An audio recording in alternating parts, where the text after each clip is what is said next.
How's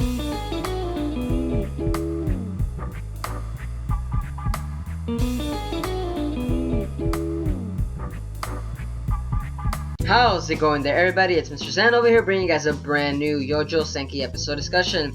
And for today's segment, guys, we're going to be talking about is episode 5. And in episode 5, guys, we actually see Tanya actually incorporate her actual mage battalion in the actual warfield itself. And actually, it worked very prosperous, and it was very diligent in itself, that even Tanya herself was actually very happy at the results that it came out to be. That it was even on her birthday itself that she was that happy that she thought of it more like a Christmas present, a birthday present, all wrapped in one for her.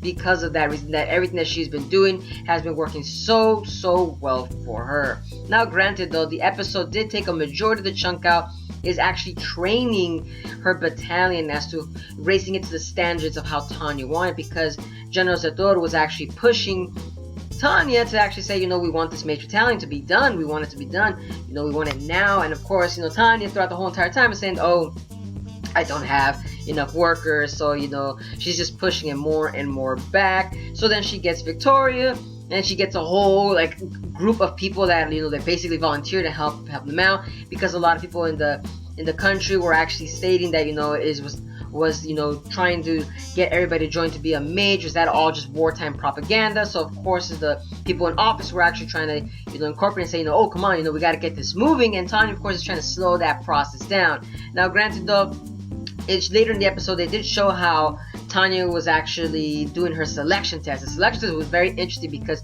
she put out a holographic, you could say a holographic office in the front, and she was actually giving the people questions. She was interrogating them, and when the people she's done interrogating them, if they leave, she's then trying to give an assessment, and basically said that if they couldn't see that the whole thing was just a hologram and it was just magic itself, then of course they're not going to be taken in. Granted though, then General Satoru stepped in and said, you're gonna have to lower your standards because what you're saying is it's really too high. Of course, granted, the reason that Tanya has those standards really high is because of the fact that she's afraid of being X, and she's been through basically what you could call hell itself, that her standards are really high, and everything that these people are going through is really not, it's already going to hell for them, because they are basically just regular humans. They're kind of living in a blissful life, as you kind of say. Granted though, this is the first world war that's going on in this lore of the universe that's going on. But moving on, we then get to see that how she actually trains her actual people, because like I said, General Satoru actually was pushing the battalion forward, and it seems that what she's doing is still training them to a degree that it just seems very inhumane. But it seemed that her training methods actually pushed her battalion forward and actually gave them a reason to actually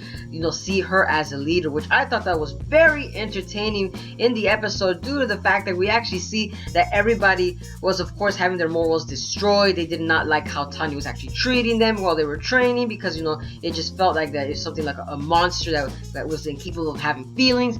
But then you see that when she was rescuing people from the avalanche that of course the battalion themselves actually created, which kind of pissed me off just a little tiny bit, because they were kind of blaming Tanya. But it seems that when Tanya saved this person, and it seemed that she knew where everybody was, it seemed like she was being a rightfulest leader right there. She's leading them on still, regardless of how they were treating her. But at the end of the day, she got what she wanted, and they all were basically followers. Now granted though, the episode then moves on to the second half of the episode, where we actually get to see the battalion actually in action. And like I said, the results came out very prosperous, folks, and they literally took out there was this kingdom that they went to go, you could say, test their strengths on. I believe it was the Dakia kingdom, and this kingdom itself was using old wartime strategies, that they were just employing canvases. They were forming formations, and they didn't have any mages. So to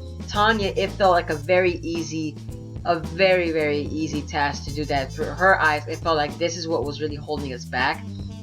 It felt like it was literally like America going to attack, let's say, a third world country. That's what it literally felt like when you're watching this episode, because the mages themselves were doing an echelon formation or like a spiral formation, They were doing like a V formation basically, and they're going out and they're just bombing. They're just bombing the heck out of the enemy itself.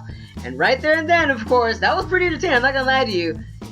They won the battle in just an instant. It was intense, folks. And then, granted, the episode does move on to the last bit of the episode, granted, where it seems that they actually go towards this factory, and she sees that one of her lieutenants goes by the book too much. That Tanya actually states, you go by the book too much. You need to tone it down because it could actually cost you your life, And I thought about it, and it does make sense because in the wartime, you do have to go by the book, but you can't go too much by the book because that means that you don't know what to act for yourself. You're really relying on strategies that's basically written on book. Let's say that's something that's unexpected. You wouldn't know what to do because all you've been doing is just going by the book. That's what Tanya was kind of trying to teach one of her lieutenants, which was very entertaining because, see, like I said, Tanya is that senpai that everybody wants to see and hear, and it's hilarious because when they're at the factory, I feel like this is the most hilarious scene out of the whole episode itself. Now that was the scene where she was telling the international law because apparently they can't really attack the factory itself before warning them, because she was going by the book, but she was telling them, we gotta do this properly. So it was funny because she takes out her child voice on the mic and warns the people that that they're gonna strike them down soon, and they have time to prepare and everything. And of course, then Tanya takes out that small childish voice, that moe voice, and then just bombards them all. Jesus, the episode was really quite an eye visual experience right there, guys. I'm not gonna lie to you. There was a lot of flashy bombs in this episode. But needless to say, though, the episode was entertaining at the end of the day. But let me know down in the comments below, guys, as what you guys' thoughts on the episodes are. Because I personally thought the major talent that she actually created, it seems like it's very working effectively. And granted, though, I'm hoping to see that maybe that's the reason why the other kings are not going to start coming out with their own mages. Because remember back in the first episode, it seems that there was other mages that were coming with as well. And maybe that might actually cause a havoc within her own major talent that might create, or they might, people in her major talent might join the other forces, because we don't know that for sure as to how the other countries have major talents, as this episode was kind of implying that only her battalion is the only one that has mages. But it's interesting to see. But like I said, let me know down in the comments below as to what you guys thought on the anime episode itself. And as always, guys, if you guys enjoy my content, don't forget to give a like, comment, share, and subscribe for more Youjo Senki episode discussions. I hope you guys are having a wonderful day. But this is Mr. Zen, signing out.